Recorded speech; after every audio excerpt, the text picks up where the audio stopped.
Blog Talk Radio. All right, we got a real big, this is bigger than a usual show. So I'm going to bring, this is Living Off the Grid, almost got the name of the podcast. That's the guest we got on. Yeah. Anyway, I'm not going to steal Charles. This is Charles Tyler's show anyway. Anyway, Charles, I'm not going to steal not a bit of your thunder because you don't. I thought John Thompson was big, but this might have to rank above that. I'm going to introduce the guest for the night and the topic, and then Charles Tyler, I can't even talk. What are we talking about tonight, Charles? Thanks a lot, B. Yeah, we got a very special guest tonight. I've been really working on trying to get him on the show for a minute, but he finally took the time to be with us this evening. The director and producer of the documentary movie that kind of sent all of us to Brazil, Frustrated Black Men in Brazil, Mr. Al Greeze. I'm so excited to have him on the show. How you doing there, Al? Oh, man, I'm doing good, man. Appreciate you having me. Thanks for the invite. Oh, man, it's just thank you. Okay, all the pleasure is yours. Man, like I said, man, your movie, you don't realize how your movie has changed the lives of so many African-American men, okay, and women, all right? And, like I said, they have said a lot of things to me in the Facebook group, like, okay, Charles, you started a movement and everything. I said, no, not me. Al Greeze started this movement. His movie is the one that sent me to Brazil. I was on the fence until I saw your documentary movie. I was on the fence about going to Brazil, because it's, very far away from Philadelphia. I've never been that far south before, but once I got there, everything, it was like, bam, it was like everything that I was looking for, and that's why I came back and I shared it with a lot of other people, my experiences with many times I've been down there, But, I gotta ask you, since the movie, how's your response have been, so far, since the doc that you put out? It's been overwhelming, man, especially social media, the whole Facebook and the site that you put up on Facebook, man. A lot of people coming at me, man, with nothing but love, especially birthday wishes, Brother's Day to me, man, for getting them out of the Matrix, for doing the project, man, and show them, how the rest of the world is, man, not to get caught up in this system here. So it's been overwhelming, man, not just from the black community, man, the white community as well. All right. Reaching out to me, man, you guys ain't the only one frustrated, man. We go through the same nonsense on this side of the fence too, man. And a lot of, they started getting out too, man, venturing out, going out to Brazil and stuff too, man. There's nothing but love, man. Nothing but love. That's great, man. I knew it because, like I said, your movie, it was telling the truth, okay, from both sides of the fences, and it was straight to the point. And a lot of people, a lot of black men are having issues here in relationships, with a lot of African-American women, okay, and what it can be done to fix the problem or, hey, replace the problem, okay, and now I wanted to ask you, there was back in the day, about maybe 2 years, I think about 2 years ago, I wrote you a letter, okay, and you wanted me to give you my experience in Brazil, and you were in a Q&A in Atlanta, correct? Yes. Okay, and you basically, told the audience that you had there about the letter that I sent you. And what was the response from the young ladies in the group? And I did that Q&A. Oh, man. You know what, man? 2 years ago, I had trouble remembering what happened yesterday, man. Okay, I'm sorry. Let alone 2 years ago. Oh, man. Let me see. When I was back in Atlanta, did the Q&A. Q&A, you got a lot of resistance from the women there. A lot of women basically went off those articles from Essence and Ebony magazine saying, you got to go out there just for this, for that. And that's it. Have you been there? No, so how do you know? Exactly. How do you know this? Well, I read this. No, forget what you read. Forget what you heard. Have you been there? I said, I'm sharing you experience from a gentleman who just came from there. I've been there. Mm-hmm.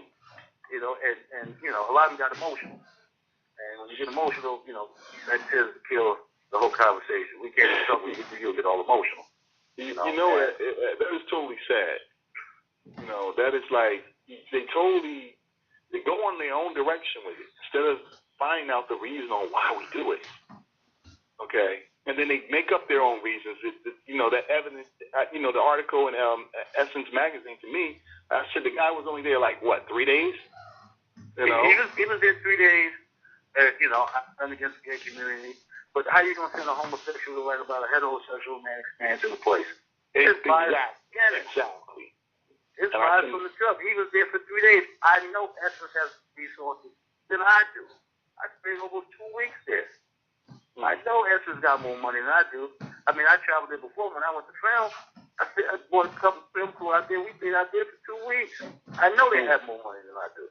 And a lot of them didn't know that Time Warner owns Essence magazine now. That's not a black publication anymore. Time Warner owns it. Well, actually now, Comcast owns it because they own Time Warner. Yeah, look, you gotta say what you follow and what you read. Who's the author behind it? Who put this out? Why they put this out? He spent 3 days there and stayed on one city block. He stayed on the block Health, near Pawtucket, that little strip right there. He stood up right there 3 days. And that's as far as he went. He didn't travel anywhere else. I mean, no, he didn't go to Lapa. He didn't go to Lapa. He didn't go to Denver. He didn't go to Flamingo. He didn't go to those areas right there, in the little tri-state areas there. He didn't go there. He stayed on one city block. And of course, he stayed near Health. He stayed near Health, which is the red light district. So that's all he saw. That's all he saw. And spoke to brothers that was there on vacation. Claimed he spoke to brothers that was there on vacation. But in his articles, when I read the article, I didn't hear any quotes from the gentleman that was there. I was fortunate enough. I met some of you boys out there from the Philadelphia Fire Department. They up there in the Mount Airy Division. Yeah, Mount Airy Division around my way. Sharing that. There's a brother from Chicago Fire Department, another brother from New Jersey that was out there. And John Thompson. I knew John Thompson from when I previously going because he was renting the apartments and stuff. But he's a great source of information. Tell you how why he didn't reach out to him. If you really want to do an article, why you didn't reach out to the brother there? People who live there. John Thompson, my man John Thompson. Who lives there. He moved from here. He got out the matrix and lives there. Exactly. He could have sought out some brothers out there who lived there, and interviewed them. We did it. Exactly. And I know Essence has way more resources than I do, pocket than I do. It was divisive. That's all it was. It was a divisive article to make. That basically put the brothers out there. Oh, that's the reason why you're going south of the border now. That's the reason why you're going to Brazil. Okay. Well, not nothing positive. It really did. What it did is it really didn't want to examine. It didn't really want to examine the women to say, "Hey, why your men leaving?" Exactly. And I hear women say, "Well, there's no good brothers, no good black men." And here they are. They leaving. They got passports and they leaving. They're here.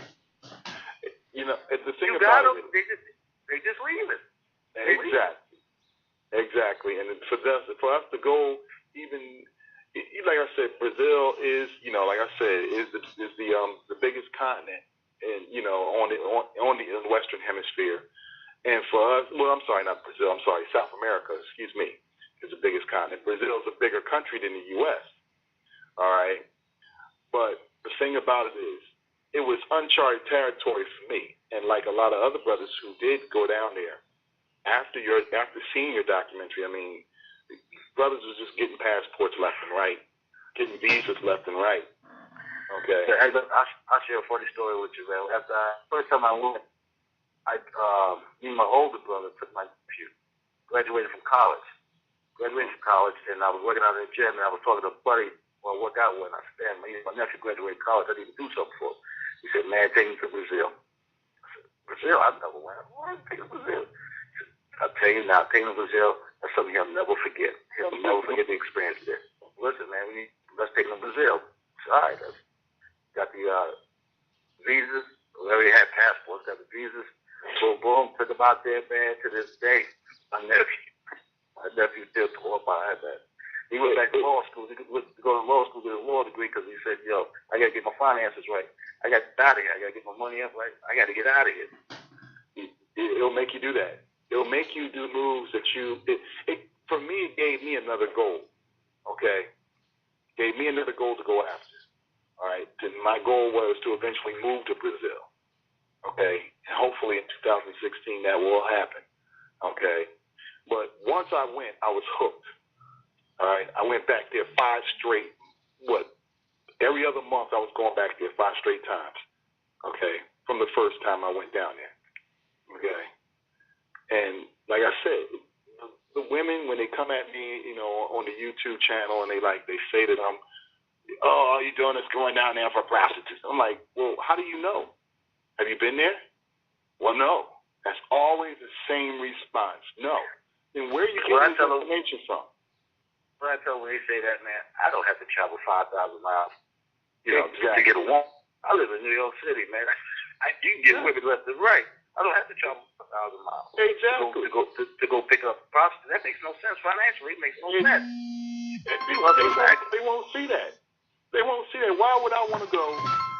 For me, it could cost me anywhere between $2,000 to $2,500 a trip. Okay? All right? An airline and room fees. Okay, why would I want to go spend that much money? And then also, according to the money for the young lady, okay, if I wanted to just, basically smut around or go on a date, I could do that right there for about less than $75 here in Philadelphia, okay, and go right around the corner. We don't even have to drive, we walk, okay? Yeah, we don't have to, it don't make any sense. It financially don't make any sense, man. Exactly. And, those who went, man, and really look at the culture, man, who traveled around the areas, man. The food, the food, man, the issues with the food because the food's so fresh. It's not loaded with those chemicals. Everything's organic. Can I ask you something? When you speaking of the food, did you feel like you were eating a lot, but yet you felt like you were losing a lot of weight when you were down there? No, I felt I was eating, but I'm gaining weight. I was eating. Like I said, when I stayed down there for 4 months, I lost 50 pounds. Well, you lose weight. I mean, because the food is not loaded with those chemicals. Exactly. I fell in love with the acai berry. Oh my God, that's my treat. I love it. They got the fresh bars. Go out there, I get up in the morning, go get me an acai, komabaka sheet, that's pineapple. The acai with I always have a banana in mine. I always have a banana chopped up in mine. Yeah. Oh man, you good all day off of that. Yes. You good off of that. I need to stay out of those Brazilian supporters balls.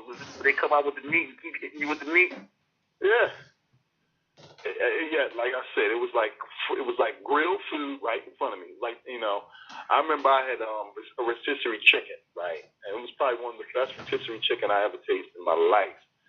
I mean, it was right there. They cut up it was right there on the street, And I was in Chuka when I picked up this chicken.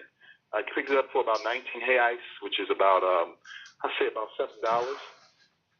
Okay, and I'm sorry, that chicken lasted me for about 2 days, and I was tearing it up. Okay, as like the way it was cooked and everything like that. Everything was fresh. Oh yeah, I know about that rotisserie chicken. My little friend, man, when I go out, she takes me down at the restaurant. She cooks. Cooks for me, man. She get the chicken and make the Brazilian potato salad and all that stuff, man. Exactly. Oh man, I had the paella there, the seafood paella. I mean, I couldn't eat the paella. That's shellfish. I couldn't eat that. But yeah. But oh man, it's good food, man. Good living, clean. The thing about this, they don't, people don't see.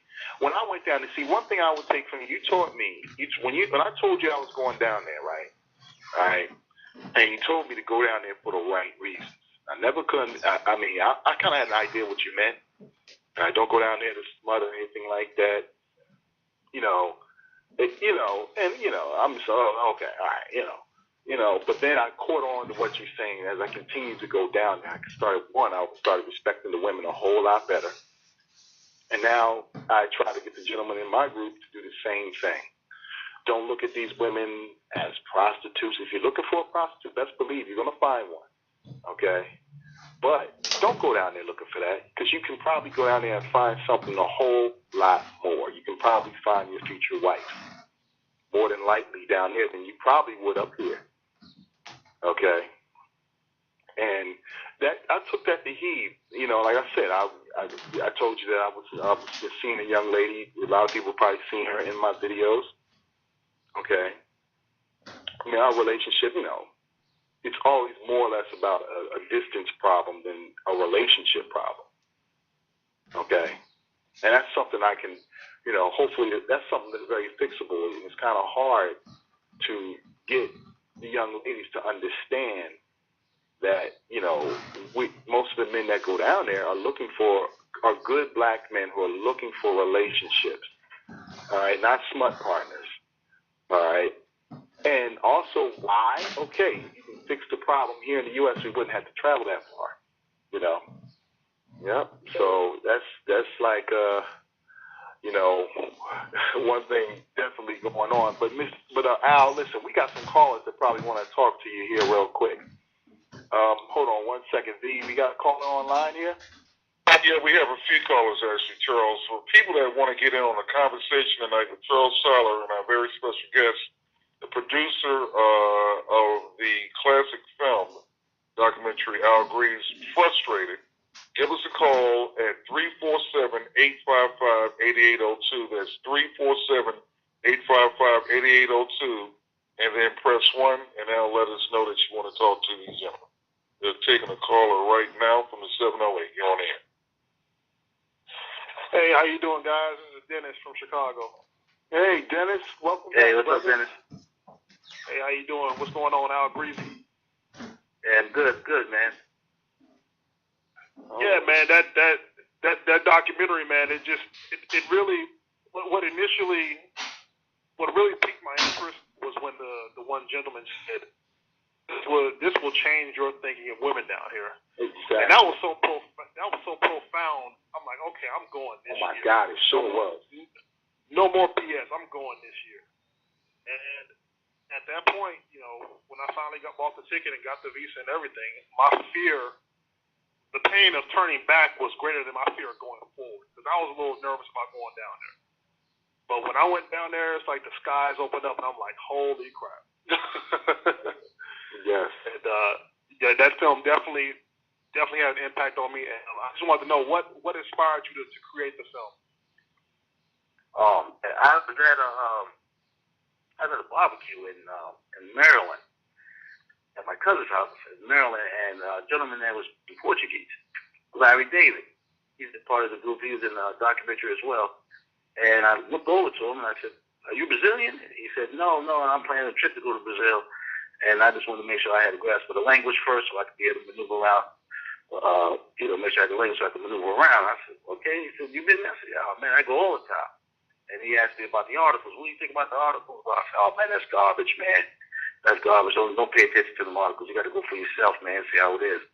And he was like, you could have told me you're a filmmaker. I said, yeah. He said, well, you need to make a film. You need to do something. I said, you got to go. People, nah, can't. Well, you got to do something. You got to do something. And we sat down and talked. I said, man, let me go ahead, man. Because I had some connections there. I knew John Thompson there. I knew John Johnson. I made some friends when I was out there. So I decided, go ahead and do it. And I did it, not looking to recoup anything financially from it. I did it for y'all. I did it. I said, man, let me make this, put it out there, and let the brothers know what's going on out there. Absolutely. Well, I'm glad you did it, brother. I'm glad you did it, and I'm glad it turned out to be really successful for you. Thank you. I appreciate it, man. All right. Thanks, Dennis. Yeah, like I said, it changed a lot of brothers' lives. Changed Dennis' life. He found his girlfriend down there, And that's a little strange part for me when I hear people. I'm a humble guy, man. I'm a humble guy. I stay to myself. I'm a no-nonsense guy. You know, I don't deal with no nonsense, man, and that's why I struggle with relationships here in the States. I'm just no nonsense.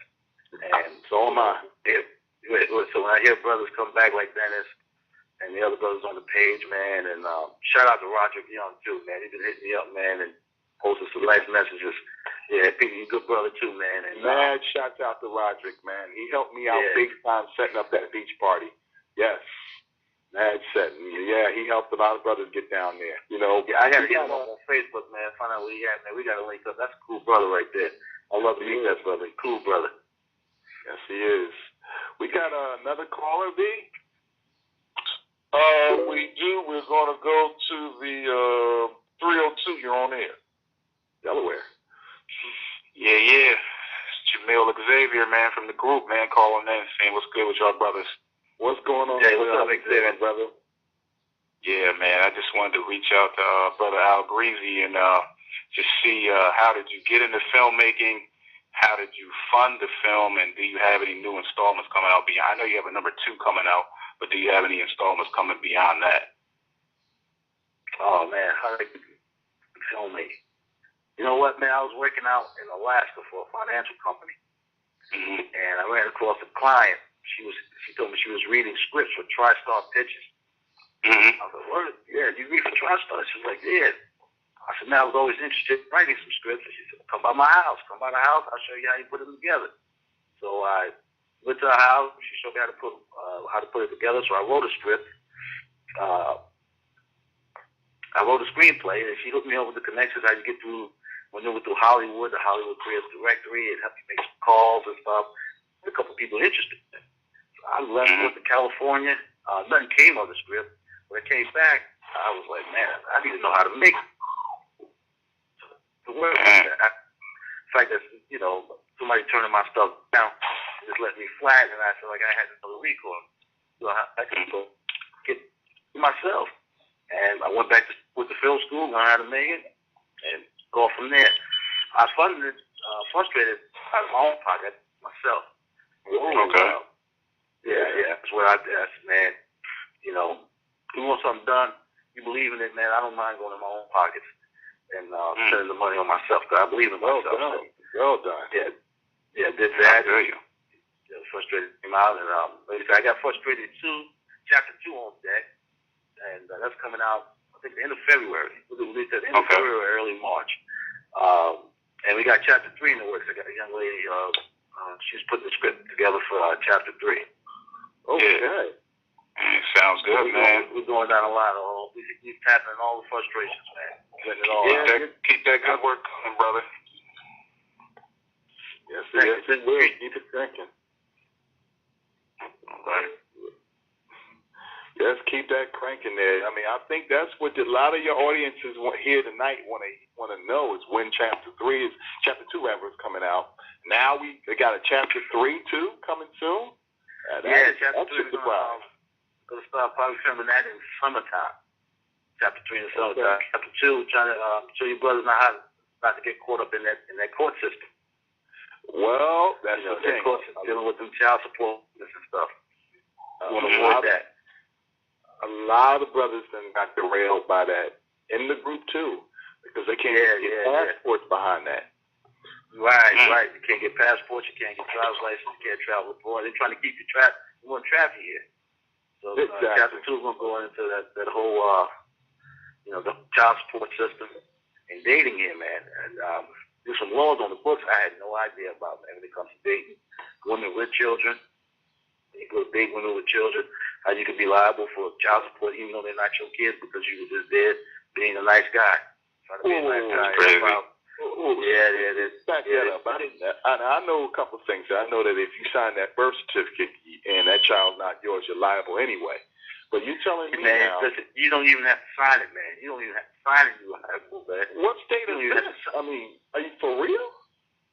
Oh, man, listen. I don't want to give it away. In chapter. Okay. We put some time in chapter 2. We're going to say that for chapter 2. Best believe I'm ripping that up. I'm ripping it up, no doubt. Because now you done really surprised me. I didn't know that. Oh, boy. Yeah. You hear how the Matrix is, brothers? Okay? This does, once again, it does not pay to date in the Matrix to a degree. Okay, especially if the woman already has children. Okay, it's just responsibilities that we do not have to have. Okay, you know, like I said, well, you gotta stop being that nice guy. You gotta stop being that nice guy. Well, that nice guy's dead. You gotta kill that nice guy. Exactly. Well, you know what I say?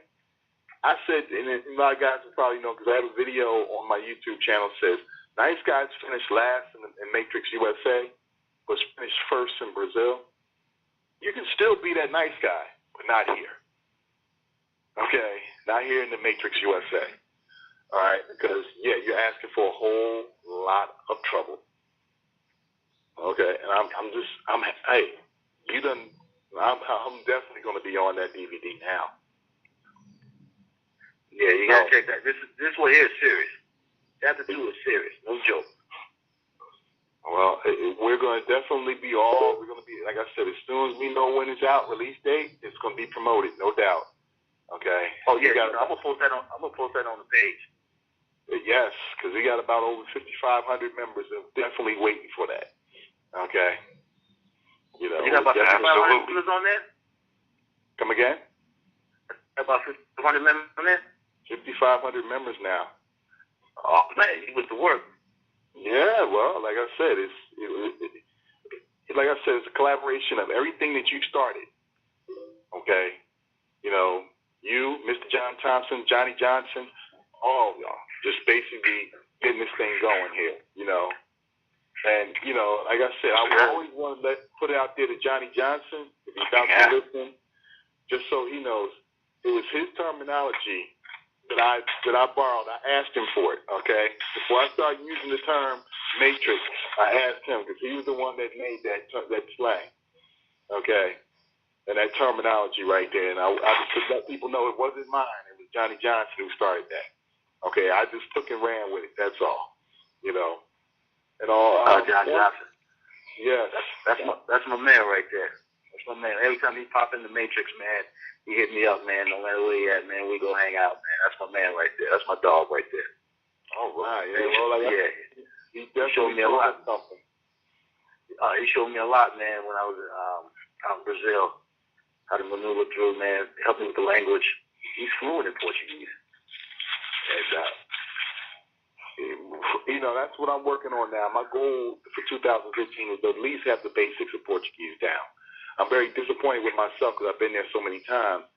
You know, that was my girl's way of keeping me away from other women by mainly, you know, look, I'm the only English-speaking Brazilian that you need to know, okay? And she just basically stuck with me and interpreted everything for me, okay, you know. But my goal... Now, when he was there, did you have a chance to go down to Lapa? Oh, yes. We were down to Lapa a couple of times. In fact, we were... Lapa is sick. Lapa is sick. Yes, it is. On a Friday or Saturday night is wild. It is sick. You got 3,000-4,000 people just dancing. Yeah. In fact, we got a clip of that in my YouTube channel. All right. Well, me and a young man named Young Reek is, you know, what he calls, you know, young man calls himself. You know, me and him went down there back in November and on Friday night, and they were just tearing the street up. It was like, they were all over the place, you know, dancing and everything, all over. You know, even right near, even we took a picture right there at the Rio de Janeiro steps, okay, right where Pharrell and Snoop Dogg did their video. Yeah. You know, and so it's, like I said, we travel all over. Now, what I'm going to be doing from here on out is I'm going to be traveling all over Brazil. You know, Salvador de Bahia, Fortaleza, because now I'm looking for a place to where I can set up shop. Okay, you know, buy a house and, you know, prepare myself for the next chapter of my life in Brazil. You know, because you know what, man? I'm going there in April. It would be 2 weeks. The last 2 weeks of April, I'm gonna be out there for about 2 weeks. My older brother, I'm the youngest out of 7 kids. My older brother is about to retire, and he was like, "Man, I'm thinking about going to maybe North Carolina." Man, no, stop it. We're going to Brazil because he's never been. I'm taking him to Brazil. I told him we're gonna buy. I put some money in with you. We go buy something big. You stay out there when you want to come back in the Matrix. You come stay with me. If I want to buy something out there, we'll go out there, man. So I'm gonna get my brother to invest some property out there. It's a good time right now. So anybody listening, anybody in the group, we'll be out there the last 2 weeks of April, man. Hit me up. We can get up. Well, I plan to be there in April too myself, probably around the time you'll be there. So we're definitely going to hook up. You heard it. You heard it right there from the man himself. You going in April? That's my goal, to be there by late April. I'm going to go to Rio first, and I'm going to Fort Laser from there. Okay. So definitely going to go. Yeah, we're going to hook up, man. No doubt. Hook up. You, me, Mr. John, all, a couple other guys are already down there. It's definitely, Yeah, so just want to check the lines here again. See if we got any more callers. V, are we still open? We do have a caller. Got a bunch of people in the chat room. For people that want to get in on the conversation with Charles Taylor, our very special guest, Mr. Al Greeze, the producer of the classic documentary film Frustrated. He's our very special guest tonight. Give us a call at 347-855-8802. That's 347-855-8802. And then press 1. That'll let us know that you want to get in on the conversation. We got about 28 more minutes left, so which means you got about 15 minutes to call in if you want to get in on the conversation. Anybody in the chat room, type your questions out in the chat room, and I'll relay it to the people on here. Now we have a caller in from the 919. You're on the air. Yo, what's going on, man? It's Mickey. Charles, what's up, man? What's going on, Mickey? How you doing, brother?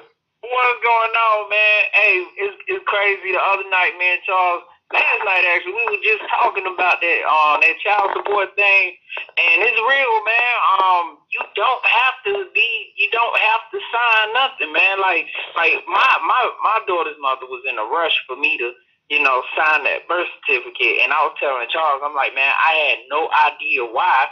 Because, I was just happy to, I got a kid here, I'm proud, this is a blessing. But it's crazy how she turned that blessing into a court case almost, you know what I'm saying? And it's been crazy, man. It's been an ongoing thing, but right now we're getting a few lawyers together, man, and we're actually about to try to get my daughter full custody, man. Okay, all right. Well, yeah, like I said, it's a shame that a blessing has to be turned into a burden. It shouldn't have to come down to that. Especially if you're a responsible father. My thing is like this. See, when it came down to my kids, right? For one, I wasn't married to an American woman. All right, I was married to my ex-wife was Jamaican. Okay, and I told her, look, I don't need no court system telling me how to raise my children. Okay, you're getting way more money from me than you would get from the courts. Okay, so yeah, she said, I'm not a little wicked American woman. All right, I just need you to tell me that. I know how you are with that children. Don't worry about that. I said, okay, there you go. Yeah, man, and I told you, she ain't even from here. So she's just being Americanized, Yeah. And it's crazy how, man, like to the Matrix. She lost forever. Yeah, it lost forever, man. It don't matter how much you try to explain, like, you know what I'm saying? This could be a better situation. It's always an attitude, and it's a problem, and ain't nobody trying to listen, man. So it's kind of a worthless fight, man. You know what I'm saying? It's a lose all fight, man. Like, I wish things could change personally, but the way, man, Hollywood got them brainwashed, man. That's why, like I said, that's why I'm a lot of brothers. When you come to try Brazil, okay, and I know Al will agree with me. Try it just to see, and once you try it, it's gonna hook into you, and you want to change everything. You want to where you can either, like I said, come there more consistently or move there because. Like I said, the women there, they don't roll like that. A lot of women, when you get into a serious relationship with them, they ain't trying to nail you to get some, get a kid on you and then get the child. That doesn't work that way down there. That's right. And you know what's realer about that is the fact that, I told you, man, I'm going. I'm definitely going, man. I'm gonna get that system that you got going on, man, for this trading. I'm gonna get real good at that, get my money right, and I'm out of here, man. I'm out. I'm gone. Just make sure at this point right now, especially with the situation that you're in right now, get your passport right now while you can. Right. Okay. You don't want nothing jamming that up. Hey guys, this is podcast is brought to you by Hulu Plus. So you want to definitely get that in there. And hold on 1 second. Sorry about that, a little interruption there. But like I said, man, just make sure you do that. All right, buddy. Yes, sir. All right, man. It was good talking with y'all, man. Listen, man, don't stop fighting, man. That's a battle you got to fight, man. I have a horse in the race. I don't have kids, but I don't have any kids. But I'm out here fighting with you. It's not right. I'm fighting for you, baby. Man, I got my boxing gloves on. I'm like Rocky in the ring right now. You know how he could take all them mean blows and get right back in the fight? That's me right now. So I'm good to go, man. Ain't nobody backing down. It's on, Well, you got some reinforcements coming, man. I'm coming. Like I said, I got a gang of dudes behind me that's coming. That's coming, man, to help resolve the situation because it's not right, man. And it's all based on the system. Once these kids know now they got the system in place for them, and they can rally you with that system, they got you. They got you. Yeah. They're taking driver's license. They're taking your passport. They don't want you going nowhere. They want you right up. I mean, take your driver's license. Come on, most people, in my case, who depend on driver's license to work. Yeah, that's not right. Well, that will tell you right there. It's not a money thing. Because if it was a money thing, it would make sure that you're able to get back and forth to work. I need my driver's license. How you expect me to get back and forth to work if you take my driver's license away from me? I was a couple months, maybe last year, I heard DMX was talking about his situation. They took his passport from him. He said, "I can't go overseas. I can't make money. What do you want me to do?" Yeah. I can't go overseas. I can't make any money. Well, you know what? To be all quite honest with you, DMX kind of put himself in that situation. But brothers just don't know until the damage is done. I can't really say that. You just don't know until the damage is done. Who you dealing with, who wants to know you. Well, if I can help avoid, man, some brothers making this decision right here, bad choice. Hope frustrated too, man. Reach out, man, and touch some brothers, man, like the first one did. Well, like I said, you're definitely already putting it out there, and a lot of people are listening on this radio show tonight, and it's going to spread because the show is going on YouTube, and it's definitely going to get out to a lot of people, and they're going to be coming out there in droves to buy Frustrated too. Yes, sir. I appreciate the support, but like I said, this money came out of my pocket. That's all I'm able to do to touch on these subjects. I got no control of me. As long as I put my money up, I can make what I want to make. I don't have to answer to nobody. Exactly. That's right, and that's where I'm trying to go, man. I'm gonna let y'all go on here, man, because I gotta get back in here before she get in the song. So, all right, man, it's good talking with everybody, man. All right, bro. Have a good evening. Later on now, there, Mickey. All right, man. Hey, take care now. All right. Yeah, man, this is a serious thing, and I always knew it was. I was fortunate to avoid all that, but for a lot of brothers, man, it doesn't pay. It does not pay at all. And Al, I'm just glad you're making a lot of brothers aware of this, with your next movie coming up, because it's a scary thought too. Yeah, well, we try to add some support for the brothers that's going through it, man, and get some awareness to the younger cats that went up, man, so they don't make these same mistakes or get involved in these same situations. A lot of us, man, good guys out here, and You got a system in place, man. It's a crazy, insane system that's looking to take advantage of you, basically enslave you. They take everything from you. They take all your privileges, your rights. Don't care. Like you said, you don't even have to sign the birth certificate no more. That's crazy. It's you it, man.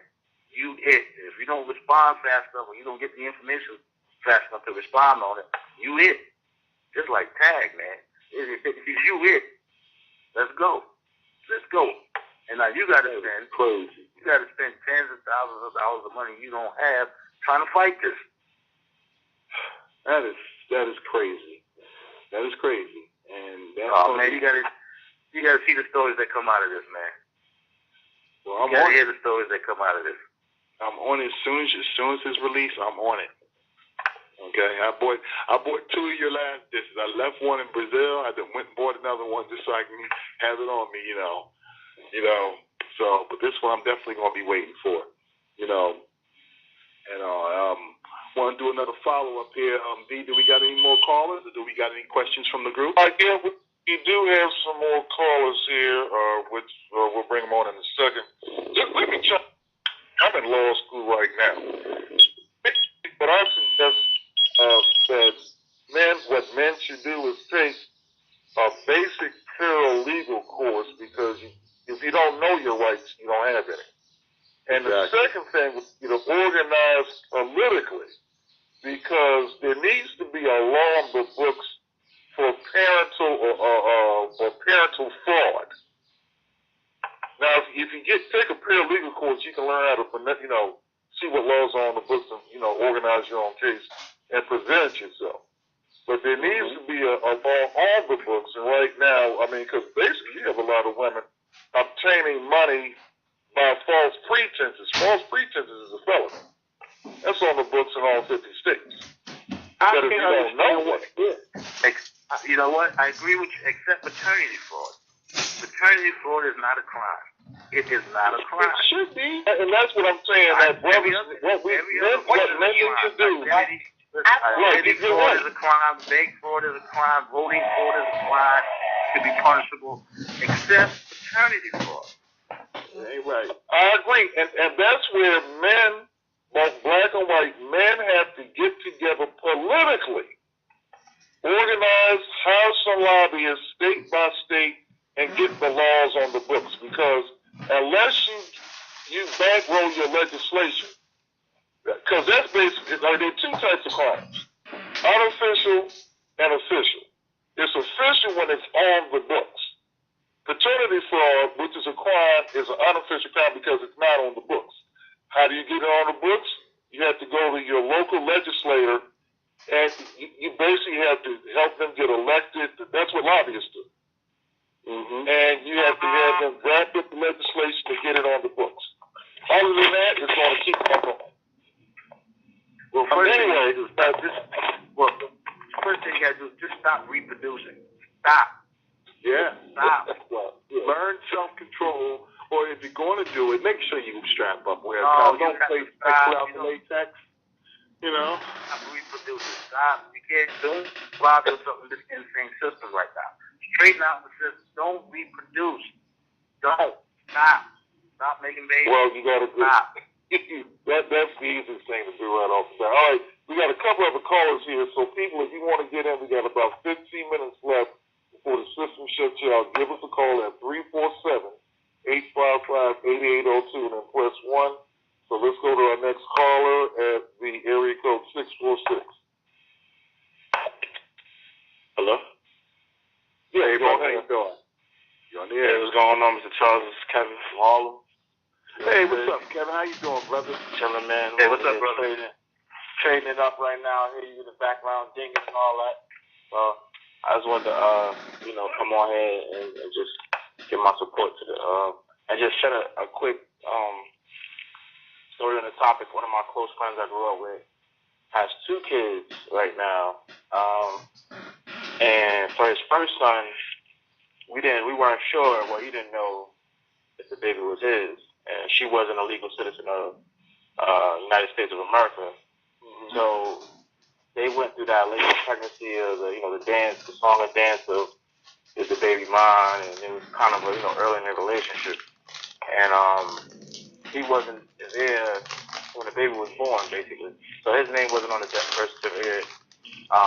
You know, he wasn't in his son's life for the first 6 months, and then they found out that his son was his. You know, they got that kind of rectified. No child support was in that particular case. But I just felt that, and I spoke to him about it, and I said, you know, you have to feel some type of way not to be there when your son is born. I think that's one of the most important parts of being a father to me. I don't have kids, but I've been there for my brother. His wife had a baby, and he wasn't able to make it there, and I happened to be there, you know, up until almost when she had the baby, then he came in. So that happened to him once, and then again it happened to him another time with another female that he actually broke up with the female and then found out later on that the baby was his. So I just wanted to ask you guys, you know, how you guys feel about not being there, you know, if the baby is yours and these women, you know, not knowing about these women, how do you feel about not being there early in the childhood?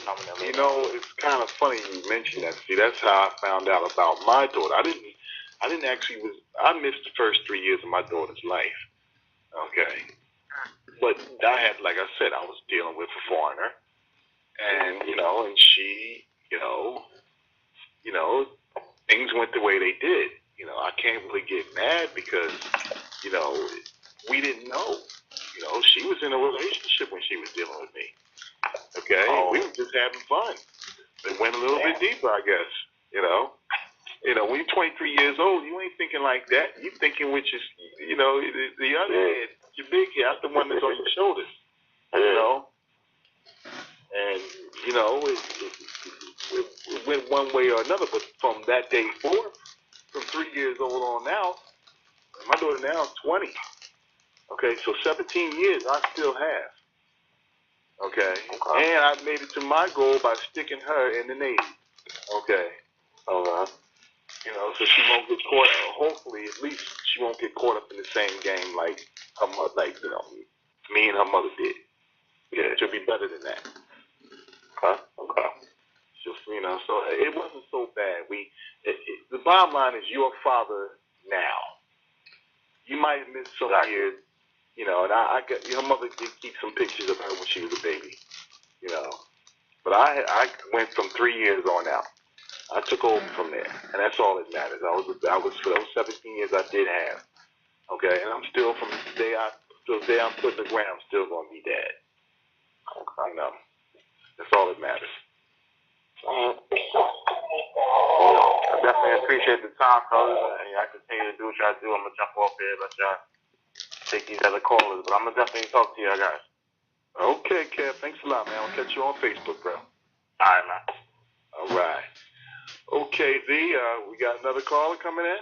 Yep, we sure do. We have a caller from the 443 on air. Maryland. What's up, brothers? How you doing? Y'all here from the page. How y'all doing today, brother Al, brother Charles? How y'all doing? How you doing there, brother? What's going on?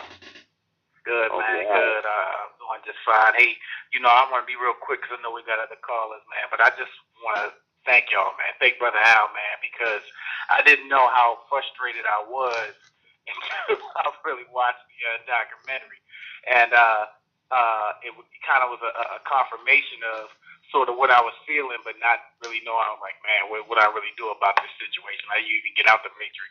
And that really provided that, because I honestly feel that documentaries are our last true, kind of like a cinema type of truth, and that's not controlled by the big cinema media that tries to spin lies and tell untruth. So I just definitely appreciate what you did for that, brother Al, because if that wasn't the case, I wouldn't have came across Brother Charles' YouTube video which brought me to the page. Yeah, like I said, Al, you started this revolution, man. That movie is what did it.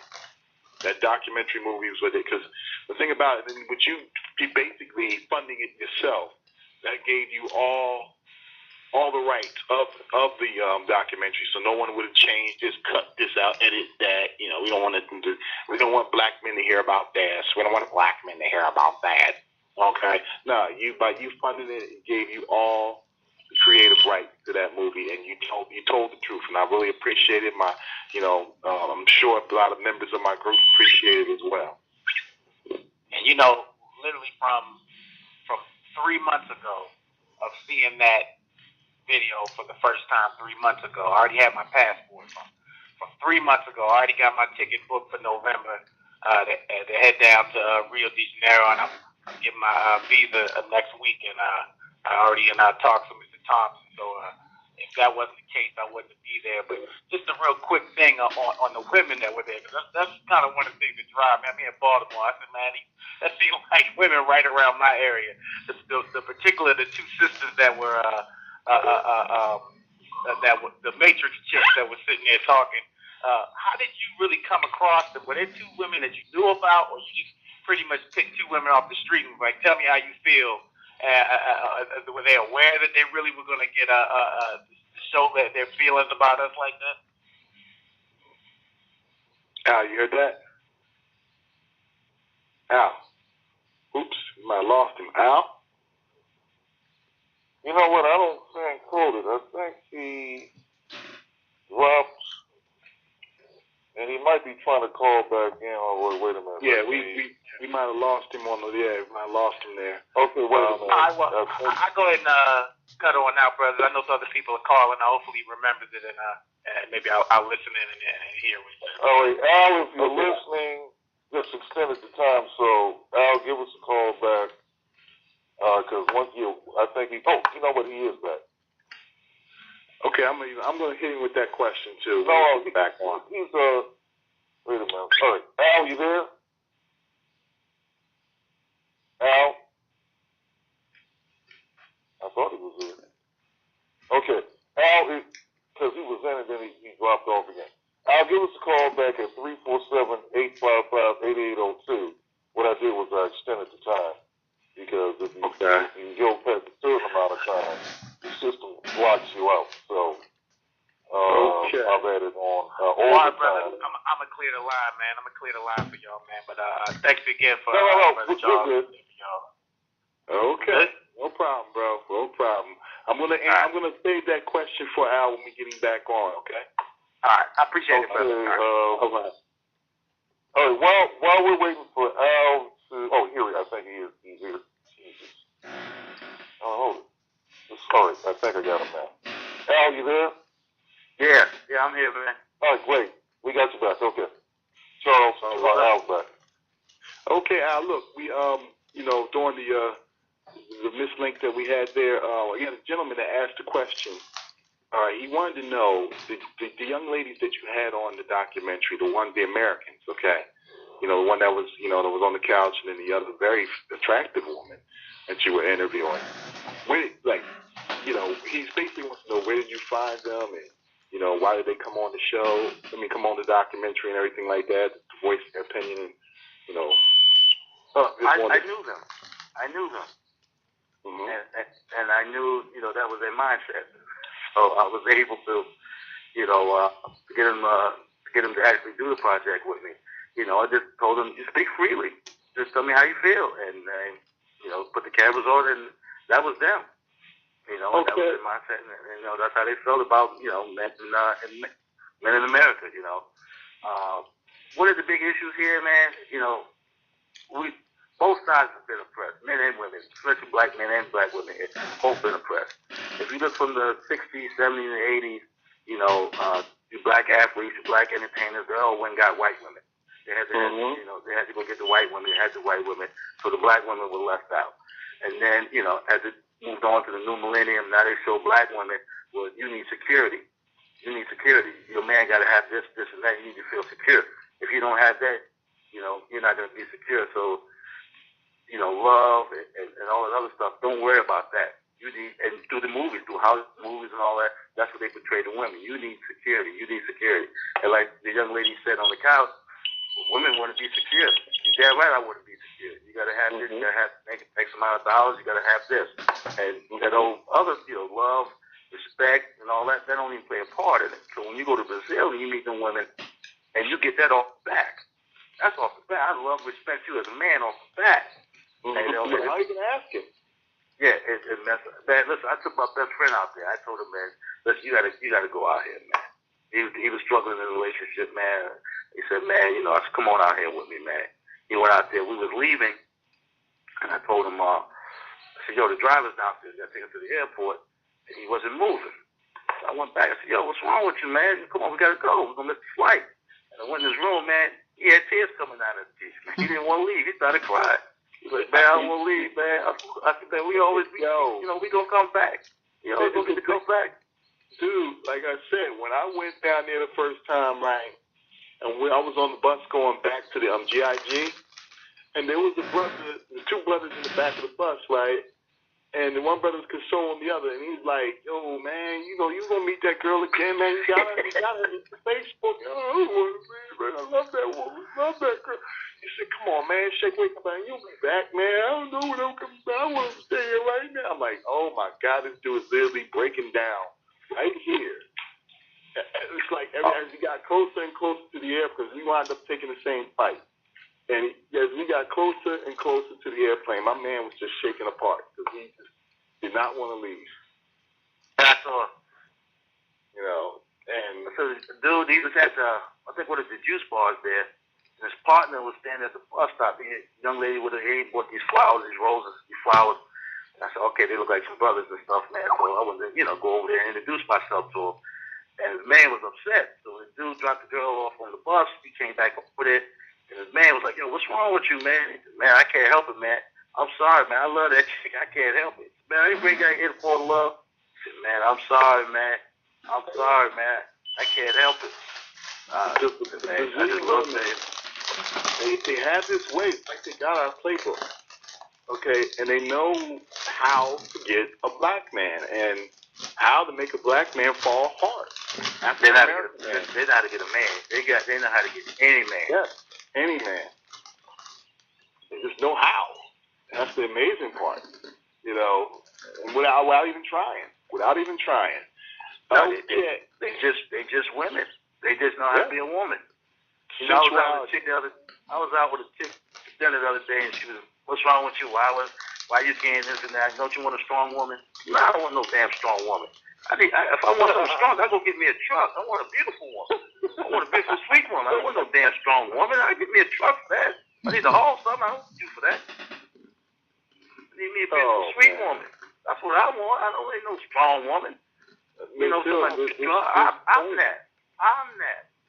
Exactly. I want a sensual woman.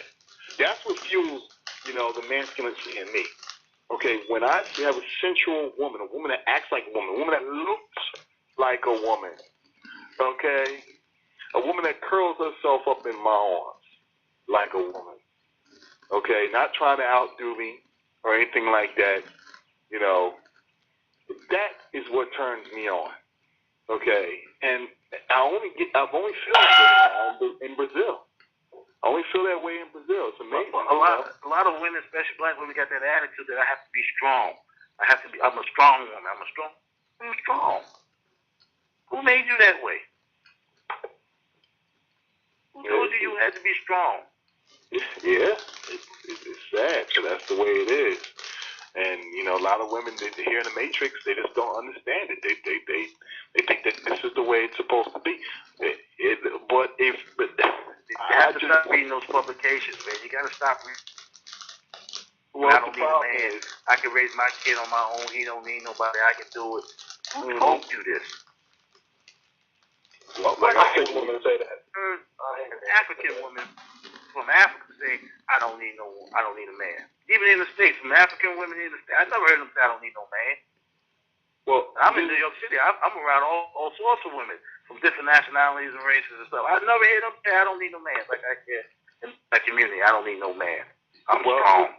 Here's the thing, the African American woman. Going straight on down the family line here. You got African American women saying, I don't want a man. And then you got her daughter saying, I don't need a man. And then you got her son saying, I don't want to be a man. Okay? And that's why the homosexual rate is through the roof right now. Okay? And, why? Because the man's being chased out the house. Okay, because men, we just can't take it. We're not going to sit here and take. Well, I think that's being done by design. There's something bigger behind that. You know, like I can imagine movie stations and all stuff, and they buying into it. The smart women don't buy into that. There's some women out there who don't buy into that nonsense. And you got some brothers out there who don't buy into that, you know, looking to get out, and some women looking to get out. You know, the way what's going on here is crazy. It's crazy. Yeah, it's out of control. It's out of control. All right, I just wanted to check here again, Z. Do we got any more callers coming through?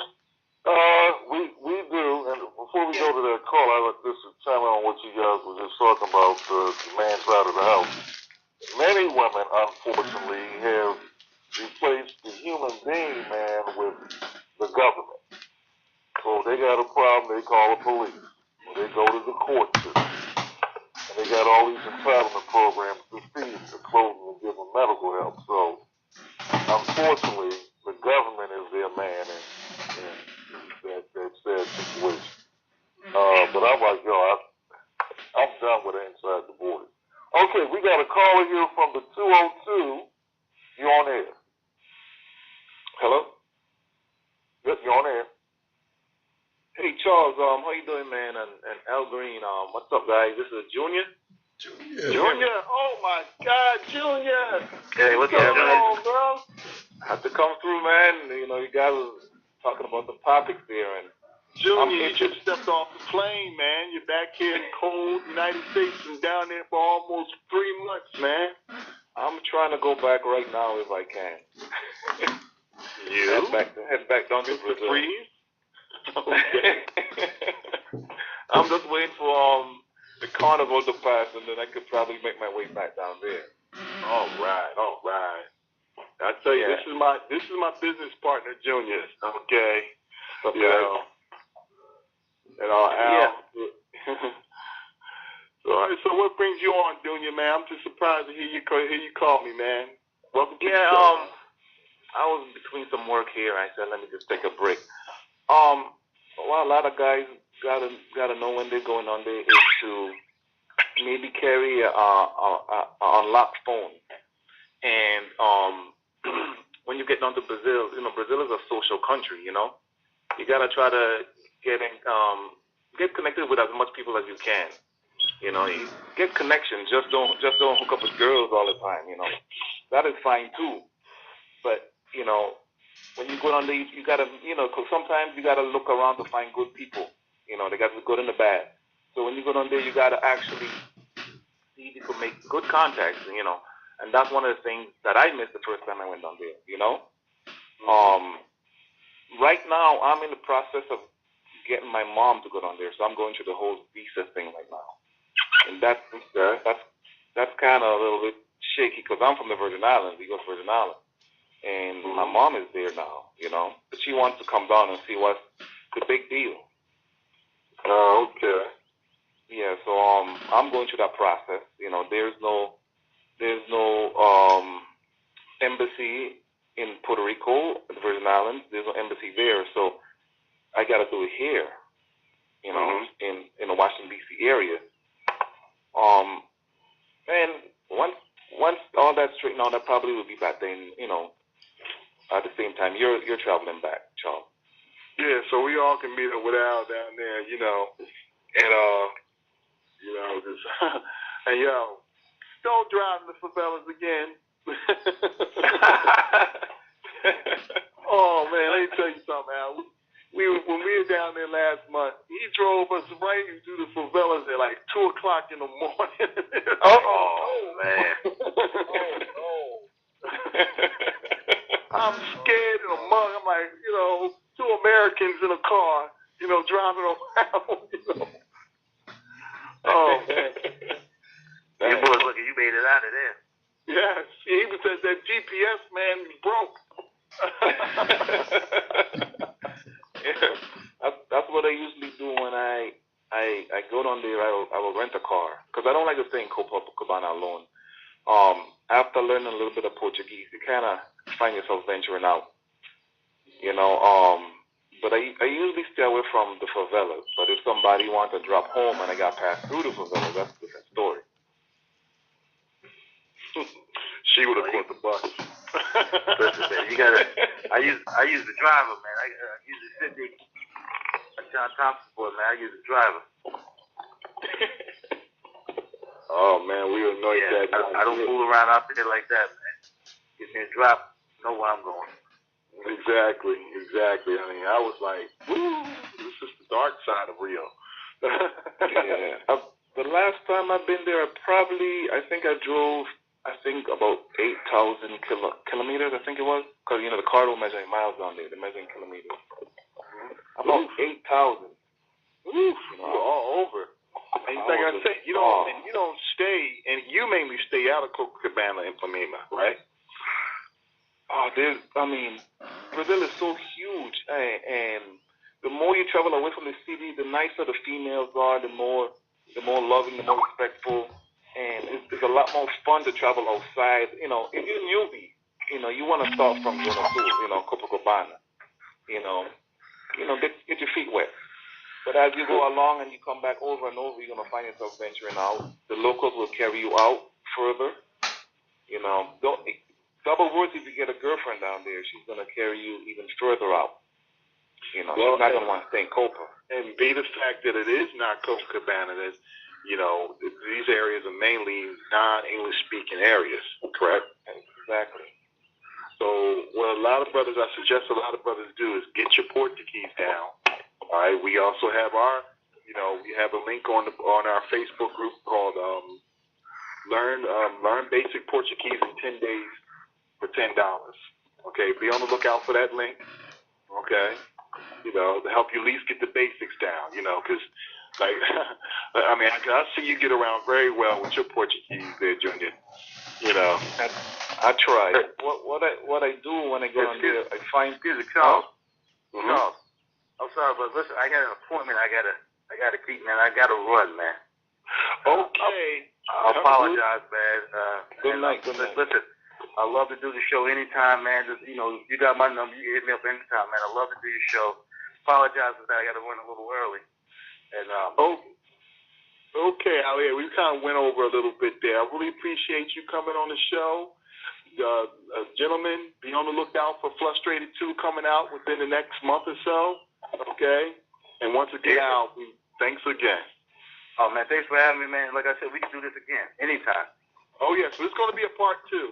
It's going to be definitely a part 2, man. We got to have you back on, no doubt. Anytime, man. And I look forward to meeting up with you in April in Brazil. I'll be down there, bro. Anybody coming through, hit me up on Facebook, man. Let me know you're coming through. Okay. I'm there. All right, there, Al. All right, you brothers have a good evening. All right, okay, now, man. Good night. Check you later on now. Thanks a lot. All right. Junior, you still with us? Yes, I'm here. All right, Junior. Well, yeah. See, Junior, I'm glad you're on the show, man, because you actually live down there practically full time, correct? Yeah, I try to. I go back and forth a lot. Okay. And you've been going down there for a minute too, since 2007, correct? Yeah, I have. Yeah, but back then I didn't know any Portuguese, so I stayed mostly in Copacabana. Yeah, well, like I said, I gotta get. Well, now I'm expanding. I got to travel to these other parts. I know these other parts are going to definitely have non-English speaking. English is like at the bottom of the barrel in most of these parts of Brazil. Fortaleza. Maybe not Fortaleza, but definitely Belo Horizonte and Salvador Bahia. Yeah, heavily Portuguese areas and everything like that. So it's definitely. Can y'all hear me? Yeah. Oh, okay. Who's this? Yeah. This is Dennis. She's still hanging. Dennis, you're still on the line. Cool. Yeah, stay on the line here. All right, but look, what we're going to do is we're going to take another caller here. I'm going to just want to put it out there to all the rest of the callers here. Mr. Al Greeze had to depart the show for now. He will be back on. We're going to have a part 2 of him on the show. All right, probably in the coming weeks, be on the lookout for it. Okay, I will let everybody in the Facebook group know. And I'm just once again, I'd like to thank Mr. Al Greeze for taking the time out to be on our show tonight. All right, and like I said, it was his vision, okay, that has set the tone for all of this. Okay, so I'm definitely grateful for him being here and bringing the frustrated black men in Brazil to us. All right, and once again, be on the lookout for Frustrated Black Men 2, coming, I believe, anywhere between February and March. Be on the lookout for it. As soon as I get the word from Al, I will put it in the Facebook group, and please get that DVD. Okay. But like I said, now we got B. Do we got any more callers? No, we got just listeners now, including the chat room. There's a bunch of people in there, but they're quiet tonight. Give out for the people that are tuning in for the first time. I think you might want to give out the basic information on, passport, visa, that type of thing. Well, like I said, here's what we're going to do here. I'm just going to, not just me this time, I'm going to give it another view to the other two members on the show right now. Now, Dennis, how is your passport process? How was my passport process? What did you do to get your passport? Well, the first thing I had to do, I went to the post office and filled out an application. I got two headshots from Walgreens. $5. I think I had to get if I remember correctly, I had to get a postal money order for like $160. And I mailed it off. I turned it into the post office, and like maybe less than a month later, I got the passport. Okay, you also had to send your birth certificate off too, correct? And may I add, as far as the birth certificate, a decent in shape birth certificate. Not a birth certificate as soon as they pick it up, turn to dust. But yeah, exactly. Okay. Exactly, and and then there's the visa process.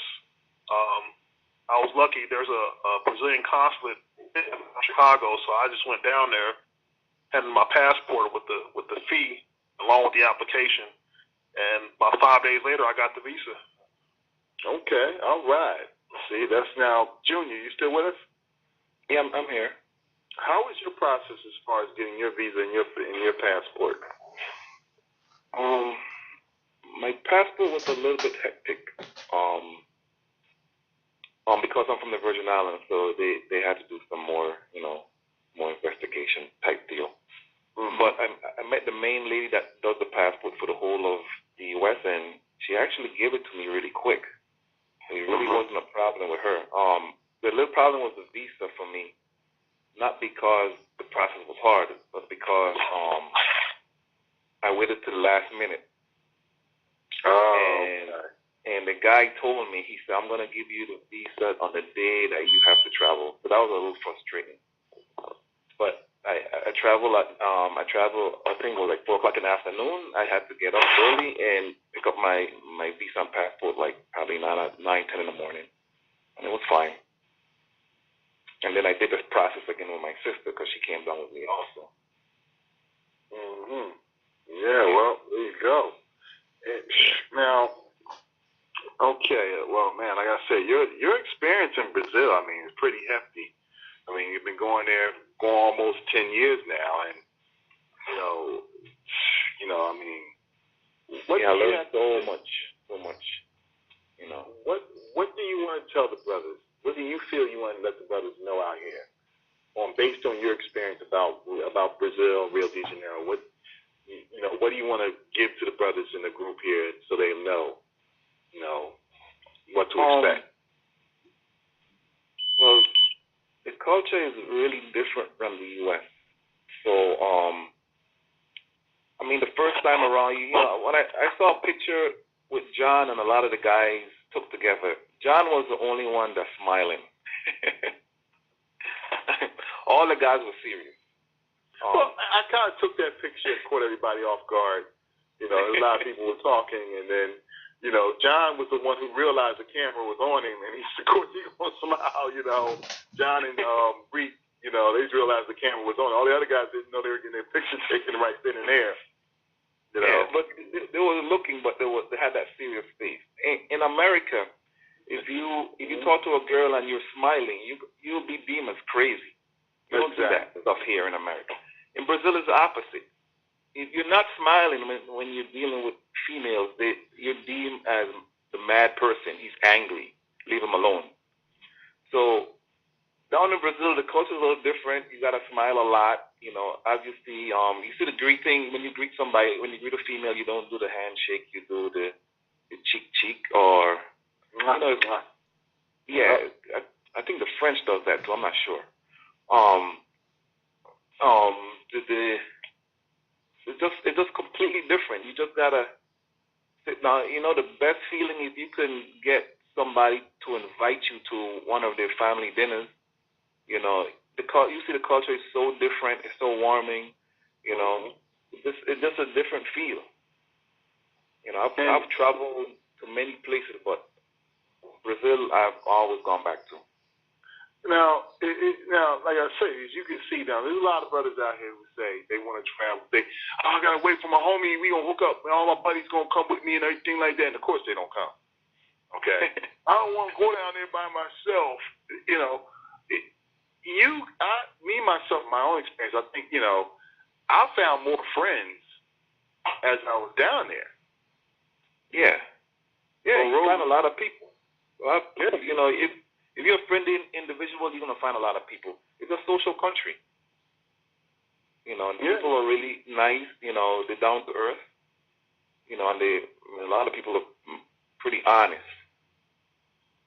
You know, so I mean, if you go, you relax, eat the food. I'm not a beach person per se, but you know, you hang out a little bit. A lot of mistakes I made when I first came down there was a lot of girls invited me to places.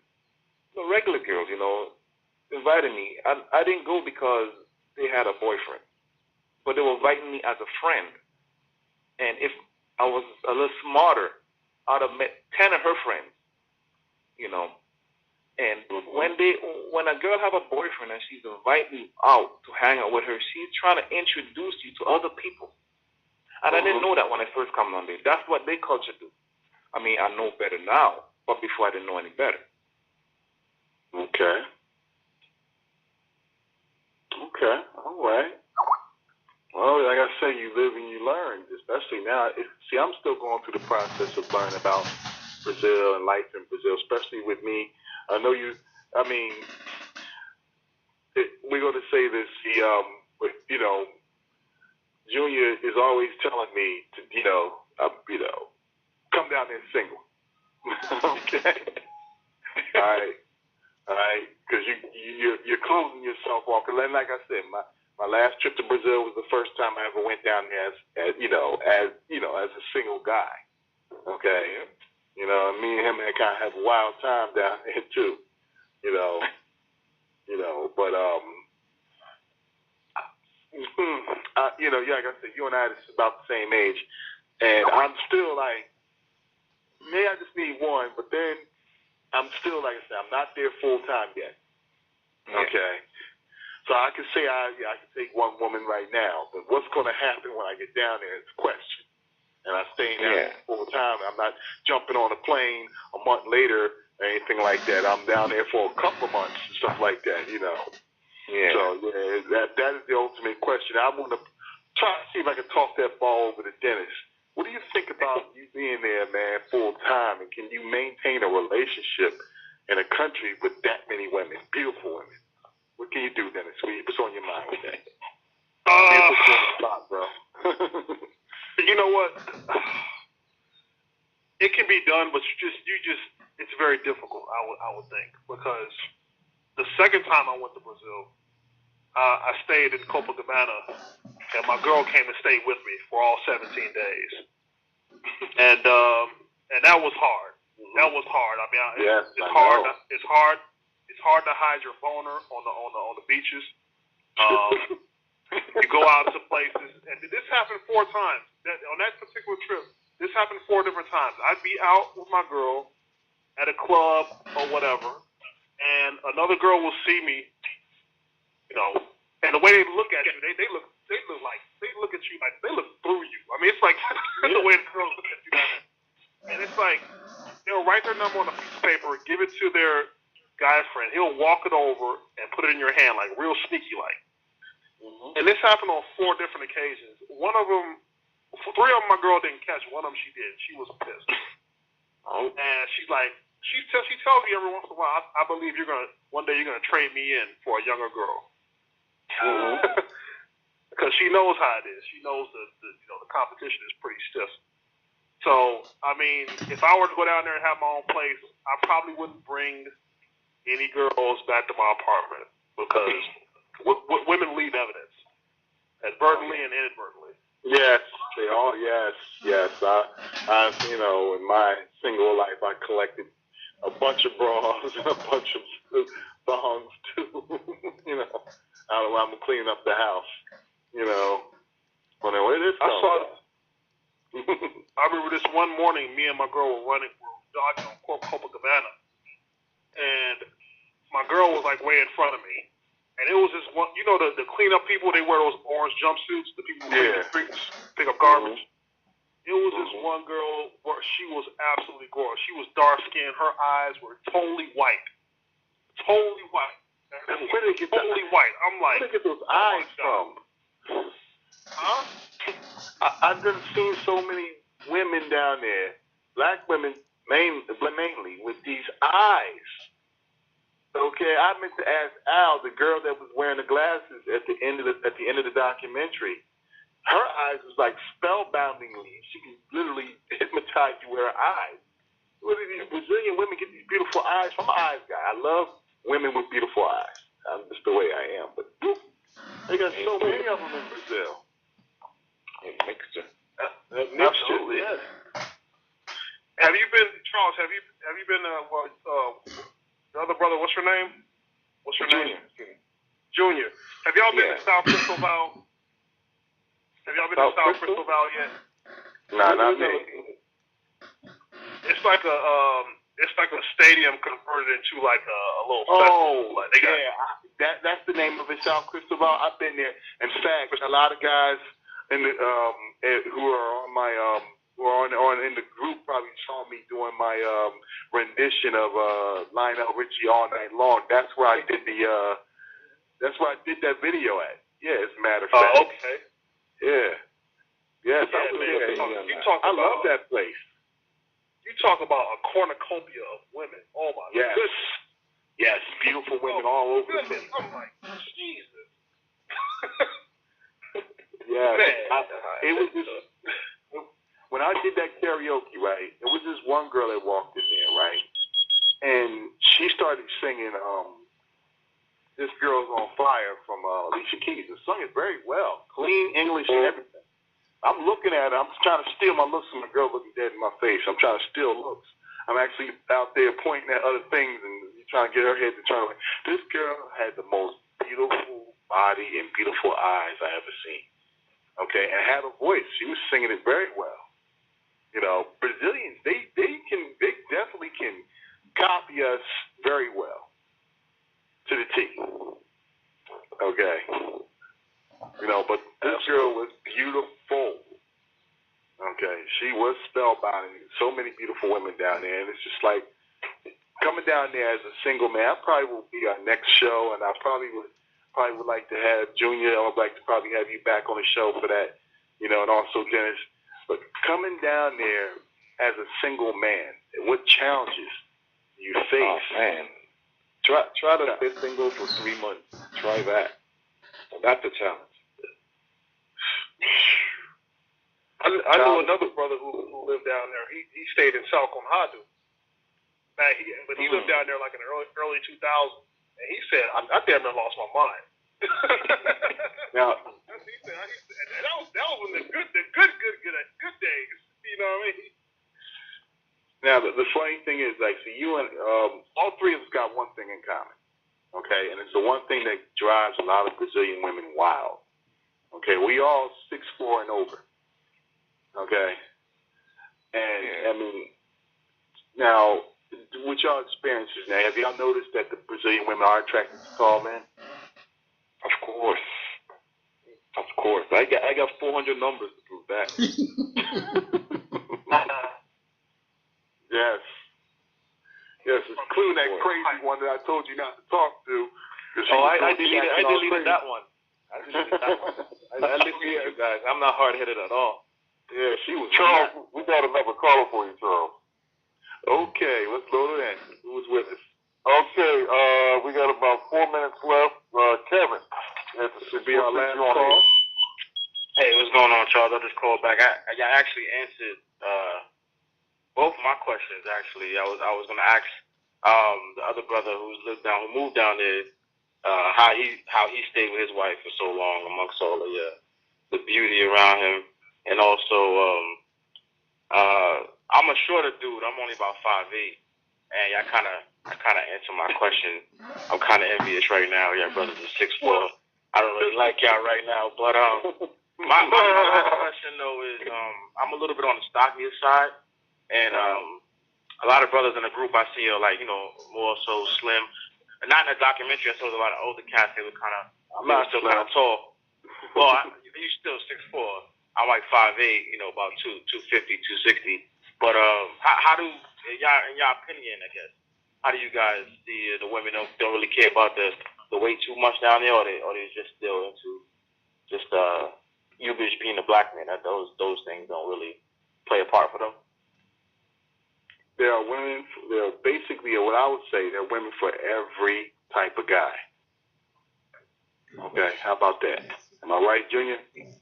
Yeah. I mean, you don't really have to worry about that. If you live down there, you're gonna get slim anyway. Because of the food and the culture. You're gonna slim. You'll be eating more, but you're gonna be getting slimmer really fast. That's the reason why I want to move there. I want to extend my life.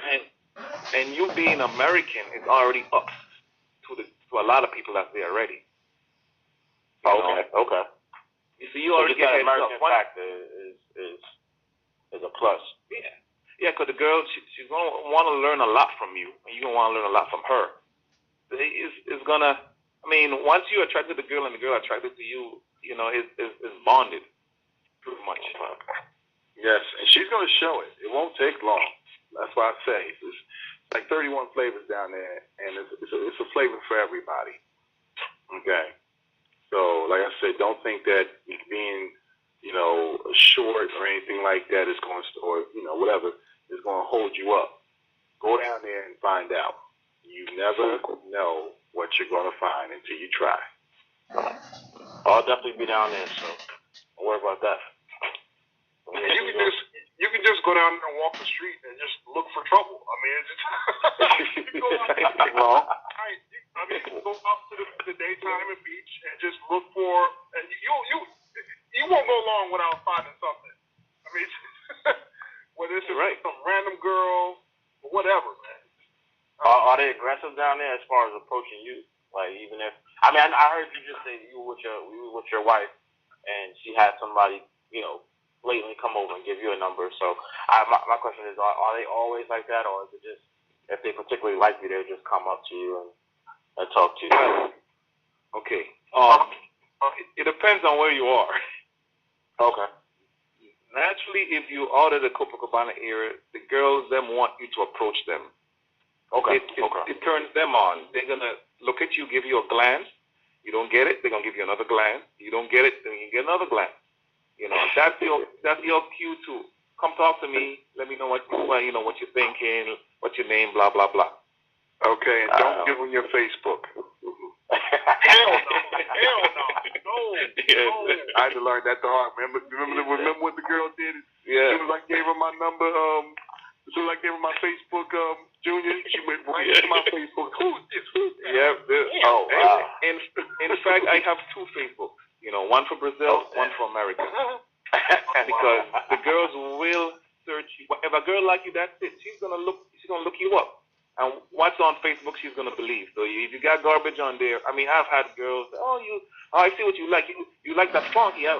Like, what you talking about? She's talking about something I posted on my Facebook probably 6 years ago. Yeah. You know? That's like here. Set up. Yeah. That's like United States. They chicks do that here. Yes. So hang on to it. Okay, we got to bring this show to a wrap. I really appreciate everyone who came on the show, Junior, Dennis, and, of course, Mr. Al Greeze. You know, I really appreciate him being here, no doubt. And like I said, we're going to be coming back again next week. We're going to be putting out the topic sometime during the week. Brothers, keep listening. All right, we're gonna keep putting it out there for you.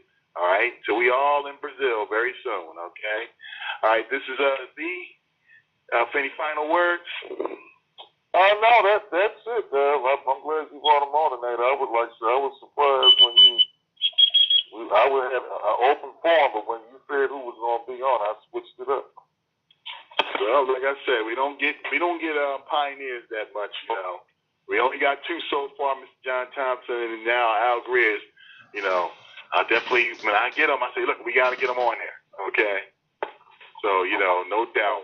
But like I said, we're going to be coming back again next week, all right? Be on the lookout, all right?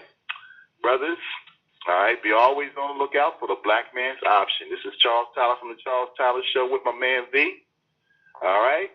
Signing off. Check y'all brothers later.